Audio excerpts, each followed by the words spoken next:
All right, so this evening we've got Anthony of SuperSupps at Berkeyvale there, just sort of down the end of the street from us, our local guru in nutrition and supplementation and everything in between. So we're going to let him take it away and introduce further and go from there. All right, cool. Oh, hi guys. I'm taking a lot of you probably know me anyway from the shop, but obviously trained down with Corey. So he's asked me to come on tonight and just give a little bit of a spiel about a few products. And obviously we've been in lockdown and what we can do to maintenance all the hard work we've put in over the years. So a few questions one of the ones was about creatine and how would you, whether it's better to cycle it or just take it. So, I mean, I've been using creatine myself for a long time, and the best way to use creatine is obviously cycling it. So you do what they call the load phase, because creatine is like an ATP amplifier, so it helps with energy and power while you're training, and can increase your endurance as well. So by taking the load phase where you do at least 20 grams a day, so you do like 4 or 5 gram scoops spread out of the day, because your body can only absorb between 5 to 7 grams of creatine at a time. And then that saturation phase helps your body obviously create like a spare tank for you. So then while you're training, your body doesn't have to create creatine. It's got this saturation in the muscle. So that's how you get the more reps, more sets out. So it's like having, like I said, like a spare tank in your body to draw on. So that's where you'll get that more power, energy, and performance from it. And yeah, more, and obviously more size gain and strength as well, if that's what you're after. And obviously endurance. And then you have the maintenance phase, which you just do like for a week. So I generally tell people to do the load phase for 2 weeks, the maintenance phase for a week. And then with the maintenance phase, just basically take one in the morning, like 5 grams in the morning. And then the other one, actually the best time to take is straight after training, because then it aids the recovery process as well. Okay. Yeah, that's one thing Corey asked me to talk about tonight, was the creatine loading. So while we're still on creatine, with the maintenance phase, you're talking when you're sort of doing minimal to no training just to keep your muscles in check and maintain your muscle mass and strength and stuff. Is that what you mean by your maintenance? Yeah, well, yeah, exactly. You could just take it like after training, just to help that recovery process better. And it's good to hear from an expert like yourself with regards to cycling creatine, how important it is, even if you're not someone just doing isolation movements in a standard Globo gym, trying to get really big and jacked, because my understanding of it is exactly what you said. And it's good that not only myself, but everyone else can hear it from someone who specializes in that realm. Yeah. And yeah, so I won't believe it's kind of pseudoscience just coming from me. So and lastly, I wonder, what is your opinion of like how long should you take for, and then should you have a couple of week break from taking your creatine? Or yeah, definitely. So you'd have like a 2 week break, and then you do the same cycle again. Like when you're back into full swing training, definitely you'd have like a 2 week break, and then you could hit the same cycle again, have another little break, hit it again. Well, I've done it numerous times over my life. And then, like I said, like it's been studied, like creatine's one of the supplements that's been studied since like the 1930s. So there's so much research behind the product and backing it. Obviously with all that research behind it, like the product itself works really well. And like I said, most people I've spoken to who've used creatine, they've always just taken a little bit at a time. And when I've told them to do the load phase and the maintenance phase, they come back and say, yeah, wow, it makes a massive difference to their overall training. Yeah, for sure. Awesome. But definitely have a break off it. Yeah, cool. So how long would you say to be cycled through it before you have the break? Well, I'd just say like do the 2 weeks load phase, the 1 week maintenance, and then you'd have a couple of weeks off, and then you'd do. Oh, okay. Yeah. Because I was always sort of, I guess maybe not, in the belief, and kind of my understanding was I'd kind of do the loading, then I would finish it wouldn't be a huge pack, but let's say it's 200 gram packet. I'd finish that, and then I'd have like say 3 weeks off. Is that going too far beyond, or that's not a problem? No, that's fine, man. It's perfect. Yeah. No harm at all. Cool. Yeah. No worries. Well, thanks for clearing that question up, and a lot of people I know have that sort of similar question. No worries. So now, you go. No, you're right, man. So and you're just saying like one of your ones was like you said, like sleep time, like what to take before bed? Yeah. What sort of supplements, if any, do you recommend taking sort of at night time to aid with sleep as well as recovery and things like that for the next day and the day of training and just general, just in general, and sort of timing wise, what time would you recommend to have it? Well, I mean, like like magnesium's one of the big ones you should take at night, because obviously you should take vitamins in the morning and then minerals at night. So you take your so like magnesium, for instance, because it helps like calm the body, and the central nervous system obviously helps your body reabsorb the calcium that's excreted throughout the day.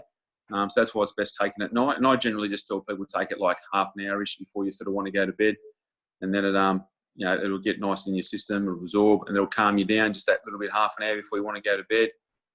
There's also some other products that you can use if you still struggle to go to sleep. Like say if you've got that overactive brain where you just can't shut it off, like when you obviously if you run your own business, or at the moment we're under a lot of stress with everything that's been going on, there's a couple of products where they add some like some herbs in there which actually do that, so they help shut the brain down from that overthinking process, so you can calm the nervous system down and have a nice sleep, and you don't wake up groggy or anything like that. They're totally natural, so they're actually quite beneficial.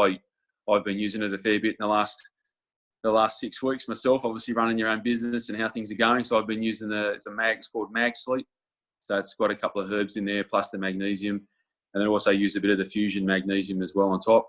And that just helps your body relax, calm, helps your body like resorb a lot more minerals at night. And then also if you want it on top, like a lot of people like taking like your casein before bed. Like I would say take that like probably, like if I was going to do casein as well, I'd do it like, because it's such a slow release product, I'd kind of try to do my magnesiums and stuff first, and then leave my casein last, because obviously your magnesium is going to absorb a lot faster. Whereas if you put it with your casein being such a slow digesting product, it'll actually slow the release of the magnesium down in your body. So because how your digestion works is the slowest thing that you eat is your body breaks that down first, and then everything crosses the finish line at the same time. So if I was going to do like a casein on top or something like that, I would have it like right. So I'd do maybe my magnesium like then an hour or so before bed, and then do those sort of proteins and caseins like upon going to bed sort of thing, or give them a good space out so obviously your body can digest it. Like I said, because casein is such slow digesting product, it'll actually block a lot of the absorption of those minerals. Yeah. Okay, so because casein being already such a slow digesting, absorbing protein, you definitely, even if you're someone that wasn't focusing on weight loss or anything like that, you wouldn't be taking that on milk, would you? But if you didn't have casein, would you suggest to take your WPI on milk? Because my understanding is that it will slow down the absorption. Yeah, that's right. Yeah, if you want to do it on a milk product, yeah, for sure before bed. So yeah, now isolate. I mean, I'm a massive believer in isolating anyway, because your body just digests it a lot easier. So, but yeah, that's definitely something you would do over the casein for sure, man. Definitely. Yeah. Awesome. Thanks, Ant. Yeah. So we'll move on from there. Have we got any other questions? You had one more, didn't we? Yeah, you were saying like, I mean, obviously we're not all training how we were, I suppose, in a way. With I know we're not we're all doing our like as much as we can at home, and with our Zoom sessions and such that you do yourself, Corey, and things like that. And everyone's probably a bit worried about how to maintain their muscle mass and their strength and stuff. Like I said, I've had a lot of people coming in the shop and they're saying, "Oh man, I feel really bad because I've done this, 10 years or 15 years, or myself like 25 years of training." And you're thinking, "Oh, I don't want to lose any of all those hard gains I've made." But obviously, then you just got to make sure you keep you don't want to. You probably can reduce your calories back a bit because you're not obviously training as hard. But I've still been keeping my protein levels up, so I've been sort of following that rule of thumb of about 2 grams of protein per kilo that you weigh, and just keep that maintenance up. So you're not going to have any like muscle wastage, which is what we're all scared of. So that's the best way to look after it. And then if you're training as well on top, still like recovery is everything. So after training, like you still want to get that high quality. Like I said, I believe in WPI, so taking like a nice isolate after training. Obviously, if you can't do that, if you've got lactose or dairy issues, then you might look at just taking like AMINO straight after training, because they will absorb very fast, and obviously faster than protein as well. So that way you can still maintain that quality muscle that you've been trying to put on and maintain all this time. And you know what I mean? So yeah, that'd be that's the best way I've been advising people to go about it. Yeah, cool. So yeah, I did recall you just saying there then about your total caloric intake, because obviously you're not doing as much, a bit more sedentary now. Obviously you want to try and get out and move as much as you can to keep your need up. So your resting metabolic rate and everything. So would you say because you heard you say, which I believe in too, you really want to keep that protein, your total protein intake up? would you say you'd still want to keep your kind of fats the same, but maybe back off on the carbs, so that will lower your overall caloric intake? Yeah, definitely. Yeah. I'll definitely back those carbs off a little bit. But I said we keep your protein levels the same. We definitely bring those carbs back a bit because, like you said, we're still trying to get as much in as we can. You know, we're walking, we're all that sort of stuff. But obviously, we're not at those intense workouts we can sort of get when you come to the gym or your facility where you train. So yeah, that's why I would definitely just reduce the carbs back a little bit and just maintain that protein levels the same though. So you keep your, but you're not gonna, put that unwanted fat on that we all don't want to put on. Yeah. Not wrong there. So with regards to, you'd mentioned aminos. So I just want to get your opinion and understanding of, I guess, so people understand the difference between, I guess, BCAAs, your opinion, first of all, on BCAAs, as then aminos, because a lot of people don't seem to understand that there is BCAAs and there is aminos, let alone there's a difference. Yeah. So, I mean, aminos are, so a protein is 22 aminos joined together. And then obviously out of that, you get your BCAAs and you get what everyone calls your EAAs. I mean, essentially they're all aminos, but then a lot of people say, well, which ones do I take? Obviously now a lot of companies are putting them together, so you can get your BCAAs and your EAAs. So EAA means essential amino acid that your body can get from food. And then your BCAAs is your branched chain amino acids, which are 3 aminos, which are the most key role to probably recovery and repair, because you've got your leucine in there, which is your main activator. So that's why a lot of people will take straight after training, or some people will sip it through the day. But obviously the optimum time to take it is obviously during training or after, because aminos will obviously digest faster too. So they'll break down within about 10 minutes and they're in your bloodstream. So for that recovery process, they're even better than a protein in a way. Then obviously you back it up with a protein as well, because it just gives that nice trickle feed in. But yeah, so you got your BCAAs and then you got your EAAs. And now a lot of companies are putting them together because they found that obviously over the years they've done a lot of research on BCAAs. So you got that 2-1-1 ratio, and that's your leucine, your isoleucine, and your valine. And then your EAAs are your essential amino acids that your body can get, can't really get from food. And that's the difference. And like I said, a lot of companies now are putting them together, which is really good because obviously the synergy of them together work a lot better. And it just helps you recover even faster and just helps your body with more, because aminos play so many roles in the body, So when I was working for Masashi, obviously Masashi were pretty much groundbreaking when it came to aminos. They believed in them massively.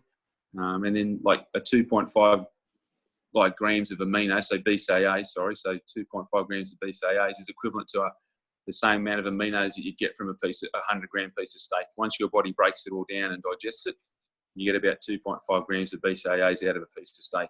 So if you're having that in a powder form, obviously your body's digesting it a lot faster and quicker, and that's why it's good to take after training for recovery. Okay. So would you recommend that something to take, I guess, just to hold on to some muscle mass and everything while you're kind of in this, I guess, isolation and everything like that, just to sip on it throughout the day? Yeah, 100%. Yeah, I mean, obviously we're probably not as conscious as much as drinking the amount of water that we're supposed to be drinking. So, sitting at home and stuff like that, if you're working from home. So, yeah, definitely just add it to your water, drink it in. It definitely will help with that, maintaining that muscle that you've, like I said, worked so hard to get and attain. Yeah. Awesome. So we'll just finish with, I guess, your top 3 to 5 supplements to take just for general maintenance in and out of isolation. Well, I guess, like I said, so for me, definitely your WPI, just for that nice ease of digestion and the amount of protein levels that come out of WPI, and your BCAAs, and then definitely your creatine can be thrown in there as well. I'm a massive believer in glutamine as well, so glutamine is really good for your immune system, especially now coming into winter. So you can bump your glutamine levels up a bit, and that will help your body recover and repair as well, and obviously help soft tissue repair. But it also, in this time of the year, coming into winter, glutamine is definitely a good thing to take because it does help that immune system boost up. So because it's your most abundant amino in your body, but it's also the most depleted, especially through winter, your body will draw on your glutamine storage a lot more. So that'd be my top tips to keep everyone in shape until they come back to full active movement in gyms and boxes and all that sort of stuff. Yeah. Awesome. Well, thank you so much for giving us your time tonight, Ant. We greatly appreciate it. A lot of knowledge bombs in there. I hope everyone takes away as much as I did from this evening. And we'll just finish, Ant, by giving yourself a shameless plug. So where can all we right, no find worries. you? So, And yeah. what we can, I believe we'll be able to get everything we spoke of tonight from you direct and more. So take it away. 100%. Yeah. So obviously a lot of you that know me know the shop and have been there, but if you haven't been there, so we're a little supplement shop and healthy cafe down on Tumby Creek Road at Berkeley Vale. We've been there for about 4 years now. Me and my wife believe in a lot of like whole foods and things like that. So if you come in the shop, I'm not going to oversell you and sell you products you don't need. So come in, say g'day. It's a really lovely, friendly atmosphere. We make delicious organic coffee as well. So come in, say g'day, have a chat, and I'll hopefully look after you. So thank you. And mention human. Oh, And definitely mention him, and I'll they treat might you give even you a better. little bit of an extra bonus there, maybe an extra coffee correct. shot in your coffee. Who knows? Exactly. Yeah. Anyway, guys, thank you very much.